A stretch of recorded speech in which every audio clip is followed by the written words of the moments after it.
Good morning, everyone. Right in the mic. This is a hearing of the Oregon House Judiciary Committee for February 15, 2019. Good morning, everyone. We're going to call into order the Senate Judiciary Committee. And as the chair of the House Judiciary Committee said, we're here today for an informational hearing. Today you will be hearing from numerous individuals that will be providing us a focus as to what and how the Norway system has worked. I want to thank everyone for this being here at the summit. This is one of the highlights that we have for the summit is today. We're here to learn the history of the corrections of Norway and the U.S. and how Oregon's correction systems might learn from Norway. I do want to put on the record that in the fall of 2017, a group of us from Oregon, 4 legislators, and then 6 other individuals making up part of the Department of Corrections as well as the Oregon Criminal Justice Commission had the opportunity to travel to Norway on a fact-finding mission. And I want to call out the Prison Law Office, Don Spector, who you'll be hearing from later today, as to their our appreciation for them to be the major funder and allowing us to go over back in 2017 to experience it for ourselves.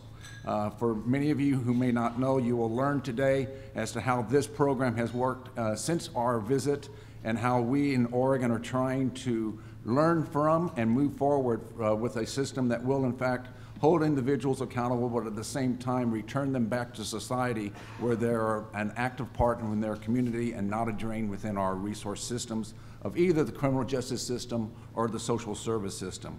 So with that, I do see that we have one of the individuals that had the opportunity to be with us, Senator Winters. She is going to be giving us an opportunity to move forward. But before we do that, Chair Williamson, did you want to go over our itinerary?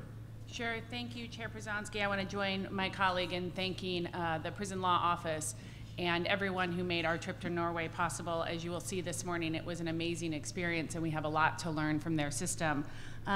I want to let the audience member know that we'll have members coming in and out this morning. There are some budget hearings going on in the Capitol, and so some folks are on 2 committees that are meeting right now. So please don't take offense if people come in late or have to leave. They're actually going to attend to their legislative business. They can't be 2 places at once, it turns out.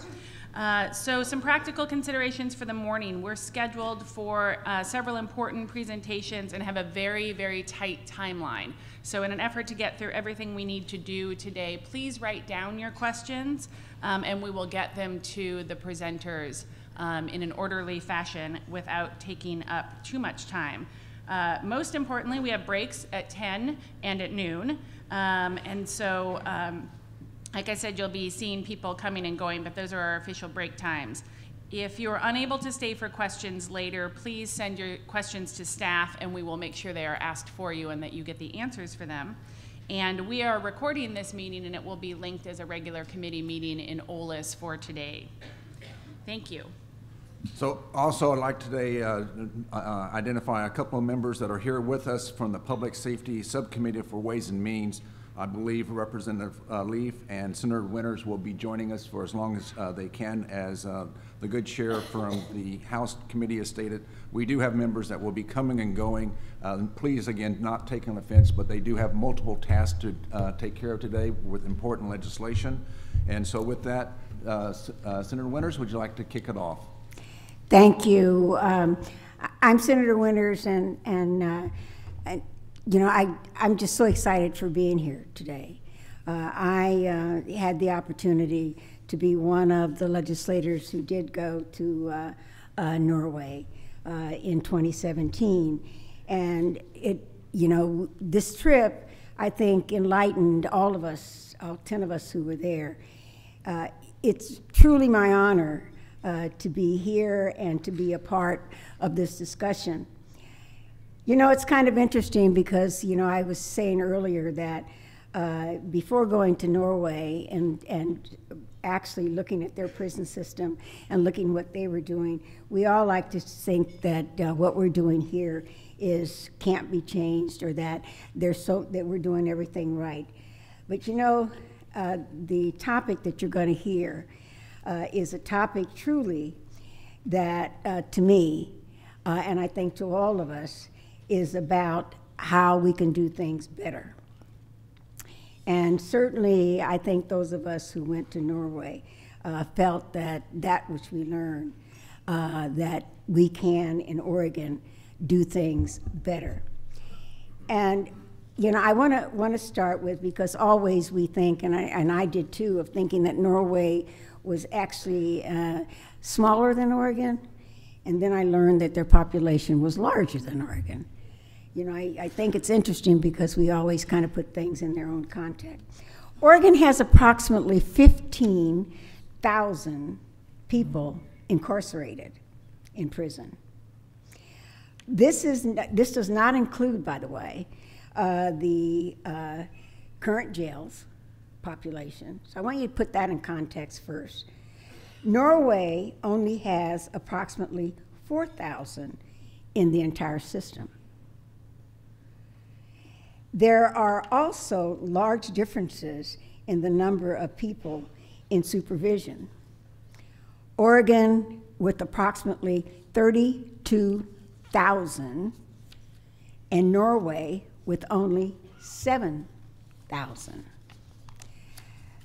The prison size show the difference, as well as Oregon's large prison holdings. Think about it. We house 3,000 inmates, whereas that's in the largest prison, where Norway's is only 400. In addition to size and numbers, the difference is sentencing is astonishing when you begin to step back and analyze and look at it. With Norway's longest possible sentence at only 21 years against Oregon, life sentence. When I first heard these numbers, I assumed that there was, and I mentioned it earlier, major differences in population. However, Norway's population is larger by 1 million than Oregon. 5.2 million versus Oregon's 4 million. People ask, is Norway really seeing results from this method that they have used? And I'm here to tell you, from what we saw, the answer is yes. Both crime rates and recidivism rates are lower than those in Oregon. Norway's unique approach is focused around the principles of normality. Life inside should mirror life outside as close as possible. Norway's continual stresses that the punishment is the deprivation of freedom. Norway, and I thought about it because we went through a process, and I don't know those of you who were here it's been a lot of years ago, when we talked about normalization, and we talked about that we all model from each other. Well, if you take that principle that Norway is talking about, normality, it's similar to when we talked about years ago in the 70s of normalization, recognizing that that we all do model after each other in some form or the other. The inmates have access, and I think for those of us who visited the prison, and we thought the first one that we visited, which was their newest one, we thought that that was unique to them, but actually they all provide access to grocery store. How normal is that? Don't we all shop?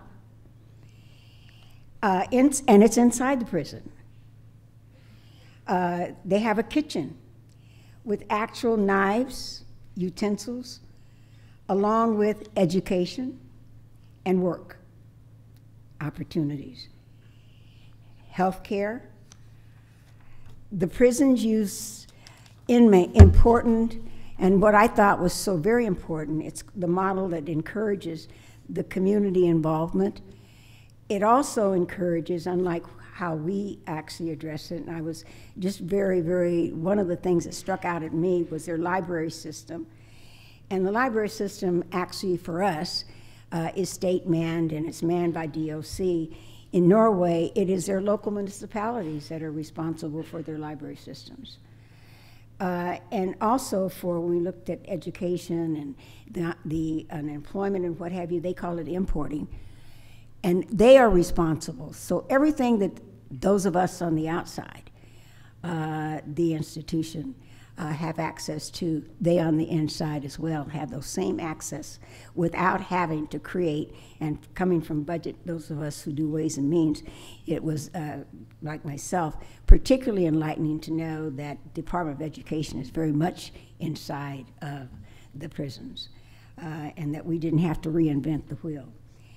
Norway uses dynamic and democratic security model. And I think we were all, in looking at that model, hopeful that we would be able to begin to do some transference here. Inmate recidivism, as we know, is where we've been working in this state of trying to lower that recidivism. One of the things that really struck me about Norway, and it started with, I think, our first introduction to the work that they're doing. And they ask us the question, and I think they ask themselves the question, what do you want your future neighbor to be? Now, what do you think about that? Because all of us in the field of public safety and correction and the work that we do, that we all recognize that when we send individuals to DOC, to Department of Corrections, that ultimately those individuals are returning to our respective communities. And so in Norway, in the first address was what do you want your neighbor, what you send back, what you want that neighbor to be. And it was with that started the framework and the discussion of the work inside of the Norway prison system.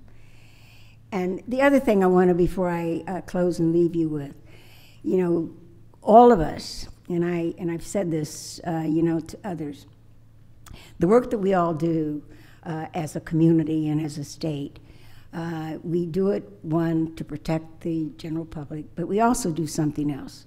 We also try, those that we work with, that we have responsibility for, to work, to hold, and to hopefully that those individuals will become productive and successful individuals when they come back in our community. And so I'm gonna leave you with some interesting things that I thought about Norway. Not only how they ran their prison system and the whole issue of normality. And I wanted to leave you with that because it isn't normality that's at the heart of the Norway principles. And what they're basically saying, and what the message that I got, was that it's our expectation after a person or persons are released that they will be normal and productive, and just like you and I and everyone else, and we have helped give them the tools to do that. And those tools are given by you, those of you who are here, because you work the closest with the individuals, whether it is parole and probation, whether it is the correctional officer inside of the institutions. And we all play a role in lowering, in my mind, the rate of recidivism. And I can't thank you enough for what you do. And I'm going to challenge you to do more. We're at a place in Oregon where I think that we can show the others the way of having a system, and no offense, Norway, but we can make the recidivism rate even lower than yours.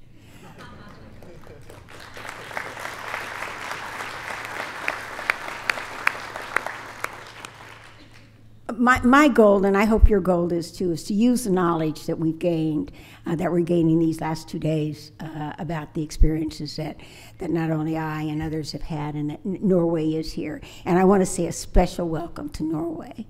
And I'm very thankful that you're here and that you were able to come and be a part and be with us and to share your knowledge and your wisdom with us.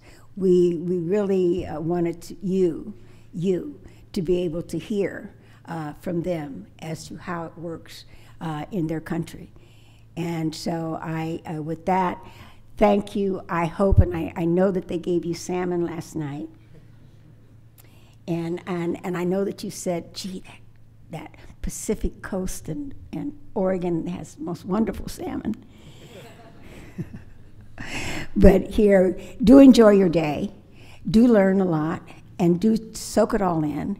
And just remember, change is always here with us. And I'm just saying to you, I know we can. And I know we can. Our next report to Norway was said that Oregon is on the threshold of lowering that recidivism rate, and that our successes will actually, hey, we're going to catch up with you. Thank you.